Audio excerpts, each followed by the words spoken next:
नमस्कार, आप देख रहे हैं न्यूज स्टेटर में आपके साथ में ऋतु तोमर। बुलेटिन की शुरुआत करेंगे। प्रयागराज में नाबालिग लड़की को आतंकी बनाने की साजिश का खुलासा हुआ है और नाबालिग लड़की का अपहरण कर केरल ले जाया गया।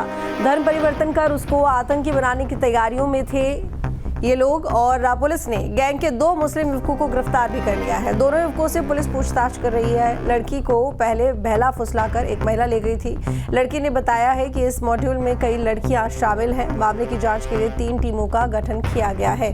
तो एक नाबालिग लड़की को आतंकी बनाने की साजिश का खुलासा पुलिस ने किया। बता दें कि लड़की का अपहरण कर उसे केरल ले जाया गया। धर्म परिवर्तन कर उसको आतंकी बनाने की तैयारी थी। पुलिस ने गैंग के 2 मुस्लिम युवकों को गिरफ्तार कर लिया है। दोनों युवकों से पूछताछ कर रही है पुलिस अब। हालांकि लड़की को पहले बहला फुसलाकर एक महिला ले गई थी और लड़की ने बताया कि इस मॉड्यूल में कई लड़कियां शामिल हैं और मामले की जांच के लिए 3 टीमों का गठन किया गया है। तो आतंकी मॉड्यूल का पुलिस ने खुलासा किया है। और प्रयागराज से मानवेंद्र हमारे साथ में लाइव जुड़ गए हैं। यहाँ पर मानवेंद्र, देखिए एक बड़ी साजिश और कह सकते हैं बड़ा नेक्सस चल रहा था। एक नाबालिग लड़की को आतंक बनाने का यहाँ पर खुलासा पुलिस ने किया है, लेकिन लड़की की तरफ से ये भी कहा गया है कि इस गैंग में और भी लड़कियाँ शामिल हैं और इसके साथ ही इस मॉड्यूल में और भी लड़कियाँ हैं। थोड़ा विस्तार से एक एक करके जानकारी दीजिएगा कि कैसे कैसे क्या हुआ, नाबालिग लड़की कैसे इन लोगों के संपर्क में आई और कैसे वो लोग इसका अपहरण करके अपने साथ में ले गए, आगे क्या हुआ और कैसे पुलिस को इसकी जानकारी मिली।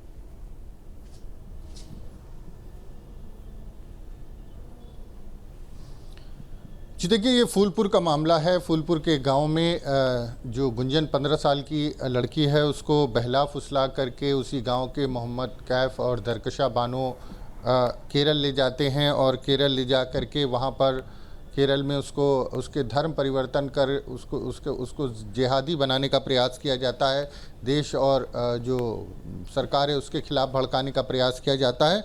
इस दौरान वो मौका पा करके वहाँ से भाग निकलती है और घर लौट करके पूरी कहानी सुनाती है। लड़की की जो माँ है उसकी तरफ से 28 तारीख को तहरीर दी गई थी कि जो मोहम्मद कैफ है और दरकशा बानो है इनके संपर्क में लड़की थी और ये लोग उसको बहला फुसला करके भगा ले गए हैं। तो जब पुलिस जांच करती है और जब लड़की बरामद होती है तो उसके बाद जो पूरा खुलासा होता है उससे सबके होश उड़ जाते हैं, क्योंकि जिस तरह से लड़की को पहले यहाँ से बहलाया फुसलाया गया। 15 साल की नाबालिग लड़की है, दलित परिवार से है और उसको फिर यहाँ से सीधे केरल लेके गए और केरल में एक तरह से सेफ हेवन है। जो इस तरह की एक्टिविटीज़ हैं, कई बार इस तरह की घटनाएं सामने आती हैं, वहाँ ले जा कर के उसको किसी जगह पर रखा गया और वहाँ पर उसका धर्म परिवर्तन कराने के लिए उसका माइंड वॉश वगैरह ब्रेन वॉश किया जाने लगा और उसको वहाँ पर उसने देखा कि उसके अलावा और भी कई लड़कियाँ थी और भी तमाम लोग थे जो एक तरह से धर्म परिवर्तन के काम में लगे थे। धर्म परिवर्तन के साथ साथ देश के खिलाफ जो है भड़काने का भी जो एक तरह से वहाँ पर जिस तरह की तकरीरें होती थी उसमें उसने आरोप लगाया है कि देश के खिलाफ भी इस्तेमाल किया जा सकता था। और जिस तरह का मॉड्यूल है, बताया जा रहा है कि कोई आतंकी मॉड्यूल हो सकता है। जिस तरह की पूरी घटना ये घटी है तो लगातार इस पूरे मामले पर पुलिस की जांच चल रही है। इंटेलिजेंस एजेंसी पूरे मामले पर नज़र बनाए हुए हैं कि आखिर ये पूरी घटना कैसे घटी और इसके पीछे कौन लोग शामिल हैं। अब देखना ये होगा जब पुलिस इस पूरे मामले में जांच करती है तो क्या सच्चाई सामने आती है। लेकिन जैसा कि लड़की ने बताया कि उसके अलावा वहाँ पर और भी राज्यों से लड़कियों को लाया गया था और भी लड़कियाँ हैं, तो तमाम राज्यों से, सिर्फ उत्तर प्रदेश से नहीं, प्रयागराज से नहीं, देश भर से इस तरह से लोगों को बहला फुसला करके, खासकर इनके निशाने पर वो लड़कियां होती हैं जो नाबालिग होती हैं। उनको बहलाना आसान होता है, उनको बहला फुसला करके उनको तमाम तरह के सपने दिखा करके लोग भगा के ले जाते हैं और उसके बाद वहाँ पर उनका इस्तेमाल जो है वो जिहाद के लिए और एक तरह से उनका धर्म परिवर्तन कराया जाता है, उनको जिहाद के लिए तैयार किया जाता है और उसके बाद जो है वो देश के खिलाफ काम करने के लिए तैयार किया जाता है। उसके लिए बाकायदा ब्रेन वॉश किया जाता है। लेकिन ये जो लड़की थी ये हिम्मती थी, वहाँ से किसी तरह से निकल आई है और उसने पूरी दास्तान, पूरी कहानी सुनाई है। उसके बाद जिस तरह की सच्चाई सामने आई है उससे लोगों के होश उड़ गए हैं कि अभी भी देश में इस तरह के तत्व हैं जो लगातार इस तरह का रैकेट चला रहे हैं, इस तरह का मॉड्यूल जो है ऑपरेट कर रहे हैं जिसमें लोगों को बहकाया भड़काया जा रहा है, देश के खिलाफ उकसाया जा रहा है, लोगों का धर्म परिवर्तन कराया जा रहा है। बड़े पैमाने पर धर्म परिवर्तन भी जो लोग इस तरह के इनके जाल में फंस जाते हैं उनका धर्म परिवर्तन भी कराया जाता है और जब एक बार धर्म परिवर्तन हो जाता है तो उसके बाद उनको कट्टरता सिखाई जाती है और देश के खिलाफ भड़काया जाता है। ऐसे तमाम लोग हुए हैं जो पहले उनका धर्म कुछ और था, फिर उनको धर्म परिवर्तन करके उनको मुसलमान बनाया गया और उसके बाद उनको उनसे जिहाद के लिए उनको तैयार किया गया और देश के खिलाफ वो काम करने लगे।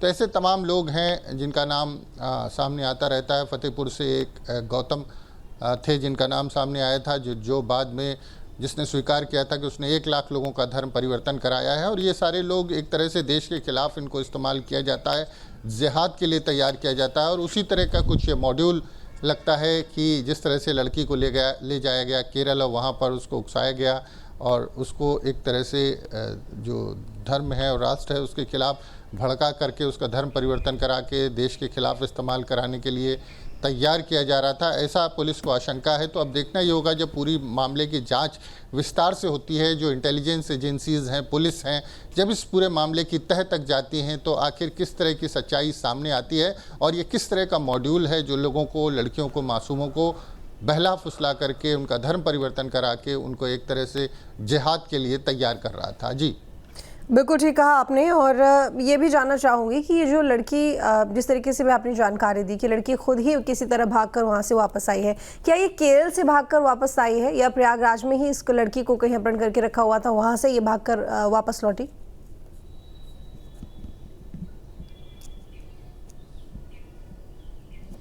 जी देखिए, जैसा बताया जा रहा है कि केरल ले जाया गया था और केरल से ही ये लौट करके भाग करके सामने आई है। पुलिस अभी इस पूरे मामले की विस्तार से जानकारी देगी, लेकिन केरल ले जाया गया था लड़की को। केरल में चूँकि लड़की ने बताया है कि वहाँ पर उसकी तरह और भी लड़कियाँ मौजूद थीं और उनके बीच में वो रही है, सारी चीज़ देखी है और उसने वहाँ की सच्चाई जानी है। तो केरल से ये लौट करके आई है और उसने पुलिस को पूरी कहानी सुनाई है। माँ बाप की तरफ से 28 जून को तहरीर दी गई थी फूलपुर थाने में। उसके बाद पुलिस भी इस पूरे मामले की जांच कर रही थी। तो अब परत दर परत इस पूरे मामले की जिस तरह से खुल रही है उसमें बड़े चौंकाने वाले खुलासे हो रहे हैं कि आखिर किस तरह से ये पूरा रैकेट काम कर रहा था और ये लड़की वहाँ से आखिर किस तरह से निकल करके भाग करके आई है, किस तरह से उसने अपनी जान बचाई है। क्या दूसरी लड़कियाँ भी इतनी हिम्मत कर पाती हैं, इस तरह के किसी मॉड्यूल से वो निकलने की उनके अंदर हिम्मत होती है या फिर वो लौट करके अपनी बात कह पाती हैं। बहुत सारी ऐसी होती हैं जिनको धर्म परिवर्तन करा के उनको एक तरह से उनके सामने फिर कोई चारा नहीं रहता और फिर वो उसी जाल में फंसकर रह जाती है, उनका इस्तेमाल भी किया जाता है। तो अब ये देखना होगा कि जब पुलिस और इंटेलिजेंस एजेंसीज इस पूरे मामले की तह तक जाती हैं तो किस तरह का खुलासा होता है। जी चलिए ठीक है, बहुत शुक्रिया आपको तमाम जानकारी के लिए मानवेंद्र। जहाँ भक्ति है हर शब्द में, कथाओं में छिपे हैं दिव्य रहस्य और ज्योतिष देता है जीवन को दिशा। धर्म से जुड़ी हर बातों को जानने के लिए हमारे चैनल स्तुति को सब्सक्राइब करें। चैनल पर जाने के लिए इस लिंक पर क्लिक करें।